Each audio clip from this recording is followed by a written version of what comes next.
Along the immutable edges of the cosmos, where stardust meets eternal silence, stories of origins and endings are born and reborn.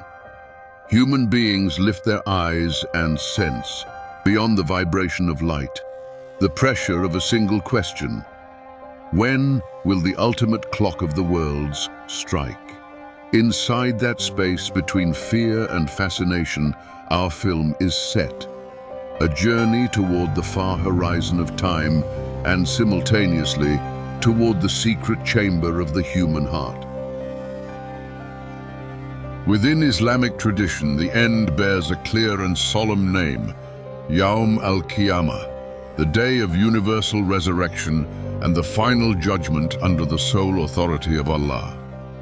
It is not merely the hour when matter collapses. It is the instant in which the meaning of the whole of life becomes visible. From the first radiant atom ever created to the final reverberation of time, everything shall be gathered to be measured. To the 21st century viewer, surrounded by notifications and multicolored graphs, such a vision sounds almost fantastic. Yet it arose in a desert world where the sand wrote migrating histories and the stars served as calendar, compass, and legend. Let us return there for a moment.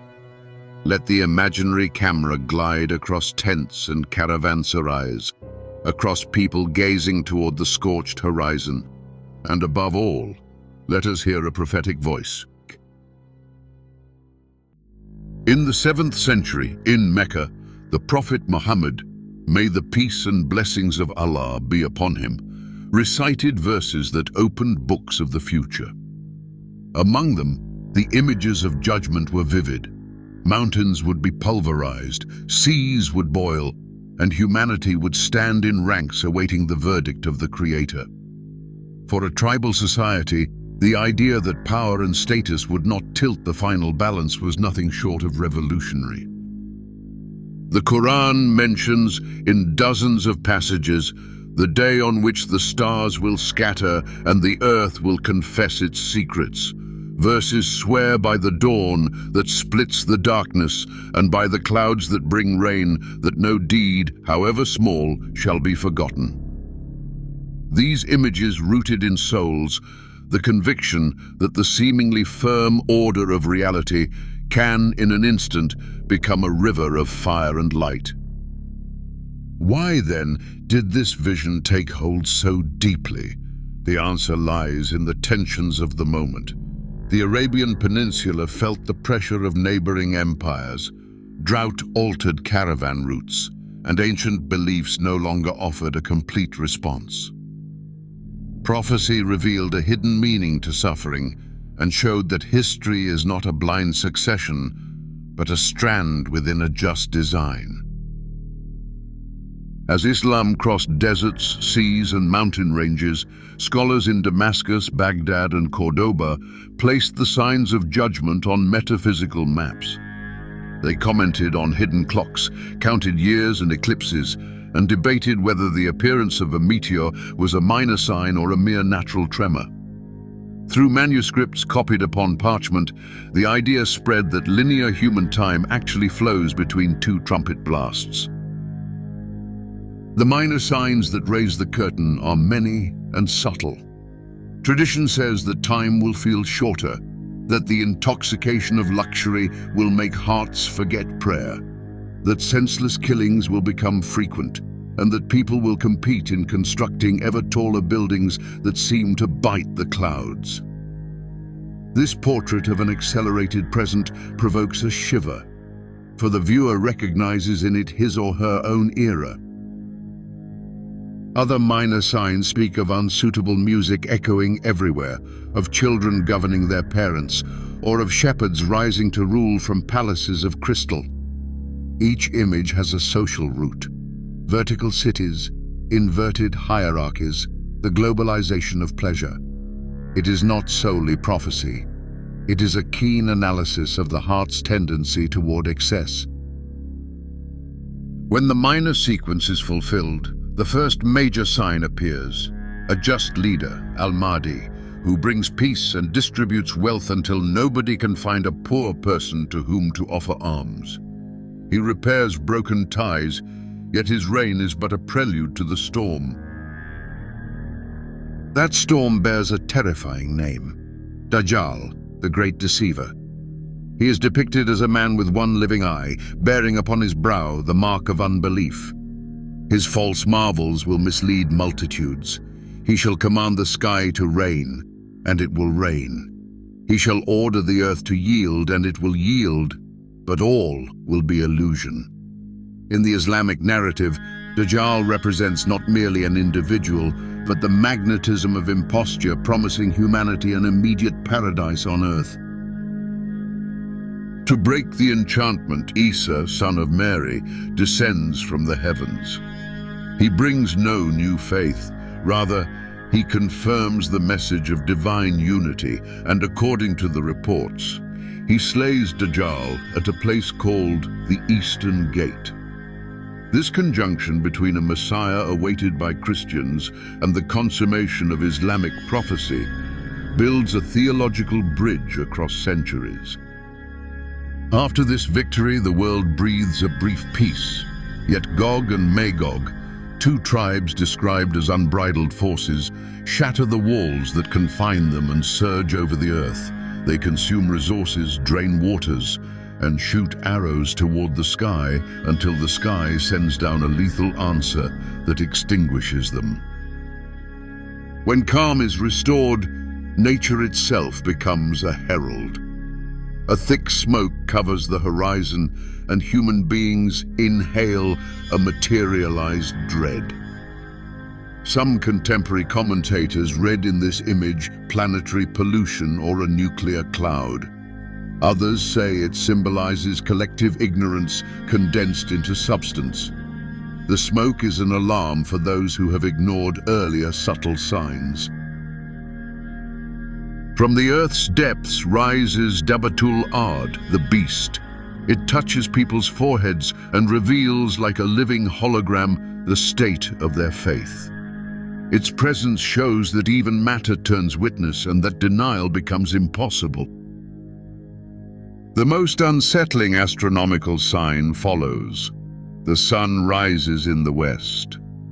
Moral and physical axes reverse. The gate of repentance, traditions tell us, closes with this event.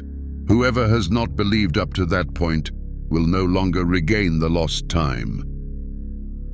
At last, a fire bursts from the south of the Arabian Peninsula and drives all souls toward the plain of judgment. No geographic refuge remains. It is the moment when distances, passions, and titles dissolve before a single destination. The trumpet of the angel sounds twice. The first time, every living thing ceases. The universe becomes compact silence. After a pause known only to the Creator, the second blast clothes bones with flesh, lifts eyelids, awakens memory. Angels unfold ledgers, deeds traced upon strands of gold or of lead. Before the throne, perfectly calibrated scales will weigh not only action, but also intention.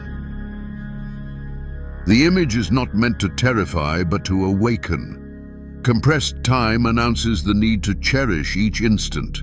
Towers biting the sky symbolize technological hubris.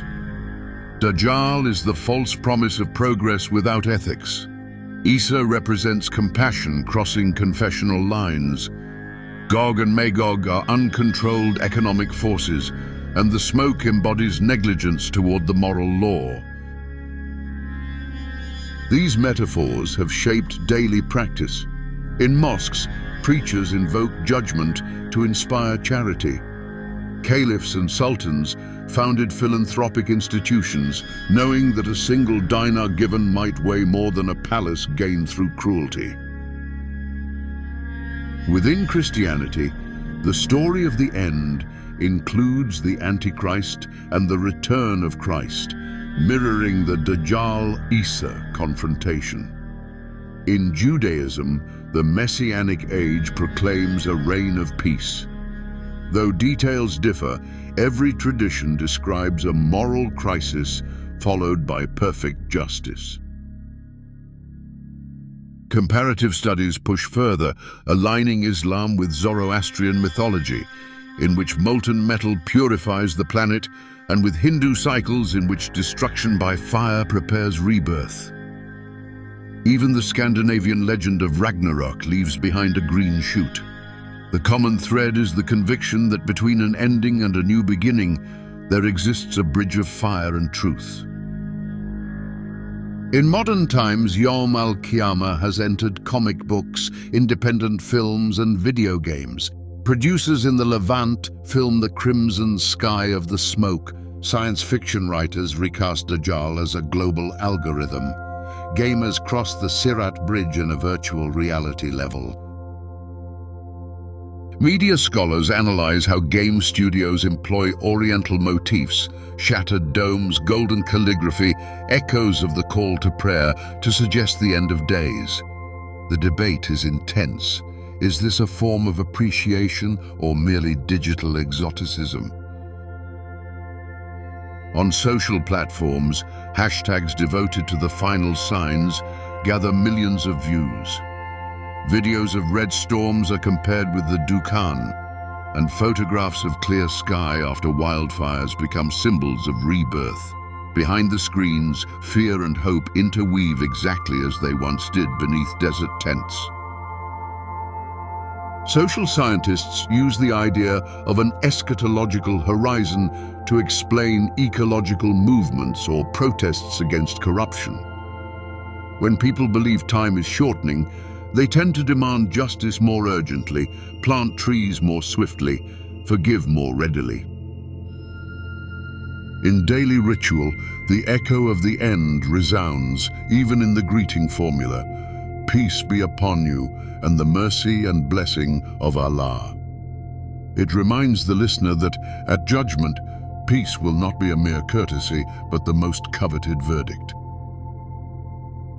Popular literature from South Asia has transformed the scale into a recurring character, the old man who weighs shadows. In folk tales, he gathers laborers' shadows and measures them in a bronze cup. If the shadow outweighs the body, the person harbors guilty intentions. The tale perfectly reproduces the notion that intention weighs as heavily as deed. Islamic architecture translates eschatological expectation into stone. Double domes, minarets piercing the clouds, geometric muqarnas suggest passages from the shadow of incompletion to absolute light. Certain mosques orient their courtyards so that the first ray of sunrise falls directly upon the word life carved in marble, reminding believers that each daily dawn foreshadows the ultimate dawn. In medieval jurisprudence, thinkers linked commercial rules to the Day of Judgment. Unjust contracts were declared void because future moral cost could not be ignored. Thus, the principle of eschatological equity entered caravans of merchandise and accounting ledgers alike. Ilkhanid miniature artists painted crimson landscapes with inverted mountains and flocks gazing into the firmament, and in a page corner, a tiny trumpeter. Those paintings prove that apocalypse played out not only in preacherly rhetoric, but also in an artist's palette. In the 19th century, when colonialism struck the Orient, reformist thinkers used the rhetoric of signs to awaken the populace. They identified the minor decadence of their era as proof that greater clouds approached, calling for education and science. Apocalypse became a motor of renewal. In the 21st century, films about asteroid collisions or supervolcanoes provoke reactions on Muslim forums. Parallels are drawn between these images and traditional signs, and the place of the trumpet is debated in a world of satellites. Psychologists label the phenomenon eschatological vigilance, Research shows that individuals convinced of a just ending are more likely to volunteer and to adopt sober lifestyles. Fatalism appears, yet only in small measure. The dominant ethos is moral optimism. Linguists note that constant preaching about the future has shaped Arabic and Persian grammar, generating phrases heavy with anticipation. Each sentence sets, like a bowstring, the tension between present and that absolute tomorrow. Contemporary Muslim astronomers, from observatories in Morocco to telescopes in Malaysia, watch the sun with attention surpassing scientific curiosity. They calculate every anomaly in solar motion, keeping watch for the reversed sunrise, a bridge between physics and faith. In Middle Eastern cinema, directors experiment with frames in which urban noise fades beneath a synthesized trumpet call. Even when scripts omit explicit canonical signs, their narratives follow the minor-major resolution pattern, evidence that apocalyptic structure has infiltrated the language of film. Even artificial intelligence joins the dialogue on endings. Ethicists ponder whether, in a fully automated future, algorithms might judge deeds. The prevailing answer is negative and reaffirms what Yawm al-Qiyāmah has proclaimed for centuries. Ultimate responsibility cannot be delegated. We pause, finally, beneath the quiet sky of evening. Distant stars burn, reminders of the first creation. Perhaps the trumpet will not sound for another 1,000 years. Perhaps it will tremble tomorrow. What matters is that the thread of the story urges vigilance and the beauty of a clear heart. If any moment may be the last, then every moment may be the beginning of infinite good. Now, at the close of our film, the sky has not yet cracked, the trumpet has not yet called, yet its imagined echo resounds in our temples. Look at the light coming through the window. Listen to your breathing. Examine your intentions. If we have succeeded in awakening not only fear, but also a hunger for justice, then our path has achieved its purpose. For upon the threshold of judgment, a truth is illuminated. The ending is the page upon which the everlasting beginning is written.